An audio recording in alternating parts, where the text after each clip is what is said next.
Welcome everyone to the Lofi Poli Sci podcast. I'm your host, Michael Pickering. That's right. Lo-fi as in low fidelity, low quality, in your face, messy as can be, global news show. Here we're going to talk about that famous question, what's going on in the world today? And it's Wednesday, time for that lo-fi global news, fresh off that press. And ears and eyes open today, Lo-Fi Nation. Lots going down to discuss. Source, Reuters World News. Thousands of Ethiopians flee into Sudan, news agency says. So what's going on in Ethiopia? Well, the prime minister of the country is attacking and sending airstrikes to the Tigray region of Ethiopia in response to groups of opposition to his rule. We talked about this last month, how the Tigray region went ahead with elections against the order of the central government and the prime minister. And since then, things have manifested straight into civil and military conflict. Over 6,000 Ethiopians have already fled the country, and reports are saying that number may soon swell to over 200,000 this week. We'll definitely keep you updated on this story as we move forward for sure. Next up, source, the Asia section of the BBC. Hong Kong pro-democracy lawmakers resign after China ruling. So this is it. The conclusion, everyone. Let's break it down. On Wednesday, the Hong Kong government passed a resolution allowing for the disqualification of lawmakers that were either pro-democracy, pro-independence, directly against the Beijing government, or etc., etc. It's exactly what you think. A tactic to make the government more overwhelmingly pro-Beijing. Right after the resolution was passed, don't you know, 4 pro-democracy lawmakers were ousted with it. Then, the 15 remaining pro-democracy lawmakers of the legislative body of Hong Kong collectively resigned. As of now, the Hong Kong government is entirely made up of only pro-Beijing lawmakers. I think the words of the Democratic Party chairman himself best explain it. Begin quote.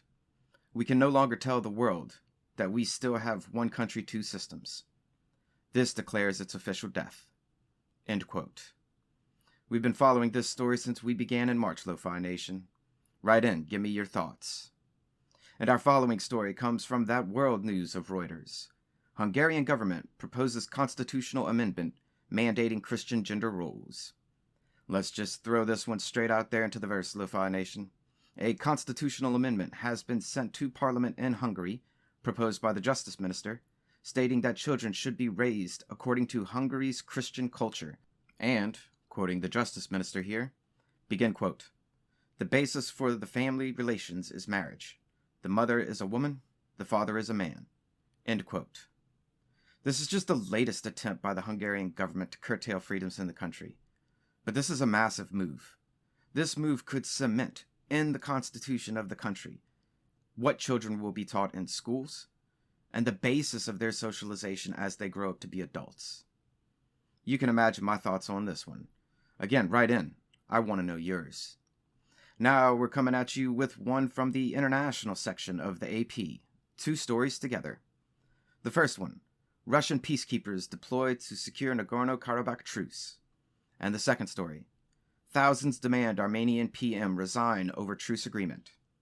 So the short version, a new truce was signed in Russia between Armenia and Azerbaijan to stop the fighting in the Nagorno-Karabakh region. Now almost 2,000 Russian troops are being sent to the region to secure the ceasefire and truce. And Armenia gave up control over several areas in the region, and apparently even control of Nagorno-Karabakh itself. And the Armenian people are pissed. Granted, the leader of the Armenian forces in the Nagorno-Karabakh region stated that if the fighting would have continued, they would have lost control of the area within a few days. Regardless, no country ever wants to give up land, and especially the people in that land. And the opposition party to the prime minister in Armenia has collected enough signatures to call an emergency session of parliament to discuss the removing of the prime minister from office over this affair. We'll keep you updated for sure as we know more. And a last piece of news to send you on your way for the day. So much going on in the world, I'm definitely leaving you with a message of hope today, peeps. And wouldn't you know, I found that hope in the sports section of the BBC. Go figure. The story. Katie Taylor v. Miriam Gutierrez. Irish fighter eyes lasting legacy in women's boxing.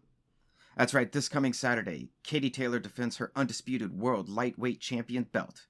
But it's not just her and her opponent, Miriam Gutierrez, on the card for Saturday night. For the first time ever, there are 3 women's world titles fights happening that night. We're going to end today's show with Katie Taylor's words. Begin quote. When I was growing up, there weren't female boxers on these professional cards. The fact that there are 3 world title fights on one bill this weekend, I never would thought I'd see this growing up.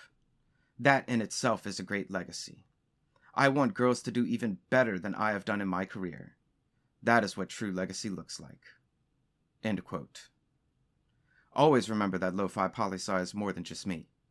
Today, it's Katie Taylor and the we that we be.